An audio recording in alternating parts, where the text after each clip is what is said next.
My YouTube family, कैसे हैं आप लोग। आई होप अच्छे होंगे और मैं भी बहुत अच्छी हूँ। जैसे कि रोज़ की तरह मैं कोई समस्या उसका समाधान लेकर आती हूँ। तो वैसे इससे पहले हम लोगों ने बात तो उसको ख़त्म करने का निवारण बताया था। तो आज हम बात के बाद पित्त को कैसे बैलेंस में रखें, केवल जिनके पित्त है बॉडी में तो कैसे उसको बैलेंस रखें, इन बातों की चर्चा करते हैं। तो पित्त के बढ़ने से क्या सावधानियां रखनी है, पित्त बढ़ जाता है तो क्या क्या सावधानी रखनी है, और पित्त के बढ़ने से क्या क्या प्रॉब्लम्स आ जाती हैं, पित्त के क्या लक्षण हैं, इनका क्या कारण है और इनका निवारण है। आज इनकी चर्चा हम लोग इस वीडियो में पूरा करेंगे। तो पूरा बिना स्किप किए हुए पूरा वीडियो आप लोग को वॉच करना है। तो पहले जितने लोग भी आए हैं नए नए, तो सब लोग मेरे चैनल को सब्सक्राइब कर दीजिए और लाइक शेयर ज़रूर करिएगा, क्योंकि ये वीडियो बेनिफिट देने वाला ही है। तो अब हम बात करते हैं कि पित्त के क्या लक्षण होते हैं। अगर पित्त हमारी बॉडी में है तो हम ये बात कैसे जाने कि पित्त हम लोगों के बॉडी में बना हुआ है। कि किसी को वात का ज़्यादा होता, पहले तो ये जान लीजिए पित्त से कितनी प्रकार की बीमारियां होती हैं। तो वात का तो हम लोगों ने जान लिया कि वात हमें 80 प्रकार की बीमारियां देता है, तो पित्त हमें 40 प्रकार की बीमारियां देता है। तो अब हम 40 प्रकार की बीमारियां से बचने के लिए अपने पित्त को बैलेंस में रखना है। तो पित्त से पहले तो लक्षण पहचानिए। इसके लक्षण क्या है? शरीर में रूखापन, खुजली, और पित्त के बढ़ने से जलन हो जाती है सीने में, और आप कुछ भी खाओगे तो ऐसे लगेगा एसिडिटी यहाँ पे अटका हुआ है, मतलब आपको जलन सा एहसास होगा, बालों का झड़ना शुरू हो जाएगा, और पसीना इतना आएगा आपको कि मतलब कह नहीं सकते, और पसीने में इतनी दुर्गंध रहेगी। ये सब पित्त के ही लक्षण हैं। और पित्त बढ़ने से मतलब मानसिक विकार यानी कि गुस्सा बहुत आता है। तो पित्त के बढ़ने से शारीरिक विकार और प्लस मानसिक विकार दोनों ही उत्पन्न हो जाते हैं।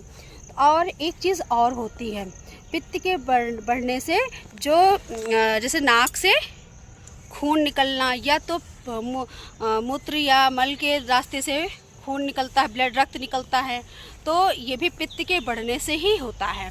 और जैसे कुछ महिलाएं हैं उनका भी जैसे मासिक धर्म होता है, वो ज़्यादा मात्रा में होता है, तो ये सब पित्त के बढ़ने से ही होता है।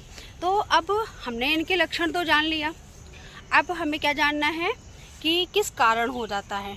तो इसका देखिए कारण तो आजकल बहुत सी चीज़ें होती हैं, कारण तो बहुत चीज़ें आजकल आप देख रहे हैं मार्केट से लोग बहुत ज़्यादा खाना, बाहर का तली भुनी, फास्ट फूड, मतलब ये सब ज़्यादा पसंद करते हैं, बच्चे हो या बड़े हों।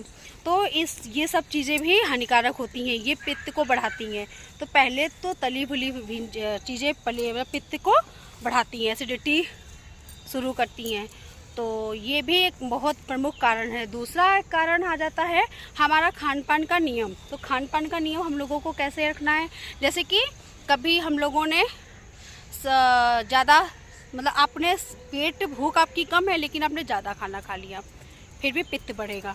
या तो ज़्यादा खाना खा लिया, इससे भी पित्त बढ़ेगा। या तो आप टाइम बे टाइम खाना खाए, इससे भी पित्त बढ़ेगा। या तो रात में खाना खाए, इससे पित्त बढ़ेगा। यानी कि देर रात खाना खाने से भी पित्त बढ़ता है। तो जैसे हम लोग कोशिश करें अगर पित्त को बैलेंस रखना है तो 7:30 या 7 के आसपास खाना शाम का खा लेना चाहिए, तो पित्त कंट्रोल में रहता है। तो ये सब बातों का ध्यान अगर रखा जाए तो ये कुछ कारण है जिनसे हमारा पित्त का बैलेंस बिगड़ने लगता है। पहले नहीं, स्टार्टिंग में तो समझ में नहीं आता कि हमारा पित्त का बैलेंस बिगड़ गया, लेकिन ये जैसे जैसे समय बढ़ता जाता है तो ये भी पता चलता है कि हाँ ये बैलेंस बिगड़ रहा है। क्योंकि फिर सिम्टम्स बॉडी कुछ ना कुछ देती रहती है। सबसे बड़ा सिम्टम्स तो हम लोग को यहाँ पे जलन सी होने लगती है, कुछ भी खाओगे तो लगेगा भरा है, और पेट फूला फूला सा होगा, मतलब ऐसा लगेगा सब कुछ जो खाया है वो मतलब यहीं पे रखा है।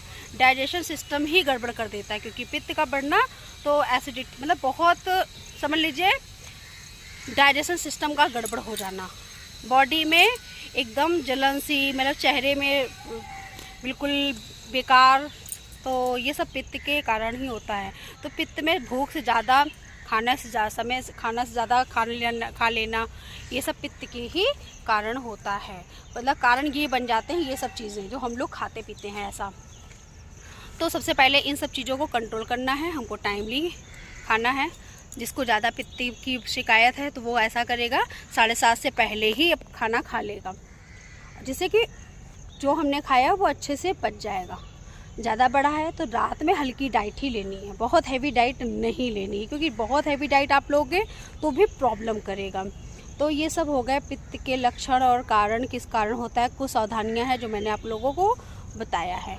और अब इनसे कैसे बचा जाए, क्या चीज़ें हम लोग अपनी डाइट में शामिल कर लें जिससे कि इन चीज़ों से हम लोगों को बचा जा सके, कि पित्त का बैलेंस भी बना रहे और हम बिल्कुल ठीक रहें। तो आइए अब जान लेते हैं क्या चीज़ें हम लोगों को अपनी डाइट में शामिल करनी है। तो चलिए, तो पहले हम लोग रात में काला मुनक्का पानी में डिप करके डाल देते हैं और मॉर्निंग में सुबह 8 से 10 मुनक्के को खाते हैं रेगुलर। तो इससे हमारा पित्त बैलेंस में होता है। और रेगुलर आपको आंवला खाना है, इससे भी पित्त बैलेंस में होता है। तो ये सब चीज़ें अगर छोटी छोटी चीज़ें हैं तो हम लोग ध्यान रखते हैं तो इससे बहुत बेनिफिट मिलता है। हम ये नहीं कहते कि आप सारी चीज़ें मतलब जितनी मैं बताऊँ सब करें, तो ऐसा नहीं है। आपको जो सूटेबल लगे, आप जिस चीज़ को अफोर्ड कर सकें, आप वो चीज़ें करें। और एक पित्त को बैलेंस करने का घी, देसी गाय का घी आप ले आइए, तो आप उसकी मालिश करिए। उसको मालिश भी कर सकते हैं, तलवे में खा भी सकते हैं, खाने पे भी रोटी में लगा के, दाल में डालकर, तो इससे भी पित्त का बैलेंस होता है। बहुत कुछ नहीं है तो नाक में 2-2 बूंद रेगुलर रात को सोते समय डालिए, तो उससे भी पित्त बैलेंस में हो जाता है। तो ये सब चीज़ें जो मैंने आपको बताई हैं तो आई होप अच्छी लगी होंगी। इसी तरह और भी कुछ चीज़ें हैं जो पित्त को बैलेंस में रखती हैं, तो आगे जानते हैं। एक होता है गुलकंद जो होता है उसको आप 2-2 चम्मच सुबह शाम ले, तो ये भी पित्त को बैलेंस में ही रखता है। अब जैसे हमारे आयुर्वेदिक में 6 खाने मतलब 6 टाइप के स्वाद बताए गए हैं, खट्टा, नमकीन, मीठा, खारा, केसारी, तीखा।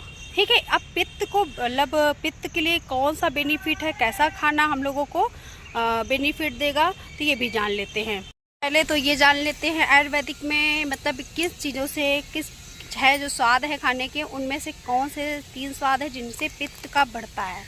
तो जो खट्टा होता है उससे भी पित्त बढ़ता है, नमकीन से भी पित्त बढ़ता है और तीखा से भी पित्त बढ़ता है। तीखा माने कड़ू वाला, ठीक है। और कसारी हो गया, मीठा हो गया और कड़वा, ये जो होते हैं ये पित्त को कंट्रोल करते हैं। कड़वा यानी कि जैसे करेला होता है, करेले की कड़वाहट ये पित्त को कंट्रोल करती है, ये पित्त को मतलब बैलेंस में बनाती है। कड़वा मिर्ची वाला कड़वा नहीं, जो मिर्ची वाला कड़वा है वो बढ़ाता है। तो कड़वा और तीखा में, तीखा और कड़वे में ये फ़र्क है। तो आई होप ये वीडियो आपको अच्छी लगी होगी, और अच्छी लगी है तो लाइक, सब्सक्राइब, शेयर ज़रूर करिएगा। और दूसरा, अगर हाँ कुछ चीज़ें और हैं आयुर्वेदिक में, अगर जैसे आपको प्रॉब्लम इन छोटी मोटी चीज़ें जो मैंने आपको बताई हैं, छोटी और कारगर उपाय हैं जो घरेलू, इनसे नहीं आराम मिलता है तो आप आयुर्वेदिक उपचार ले सकते हैं। तो मिलते हैं नेक्स्ट वीडियो में नई समस्या और उसके निदान के साथ। और मेरे वीडियो को लाइक और सब्सक्राइब शेयर करिएगा। And thank you, good bye.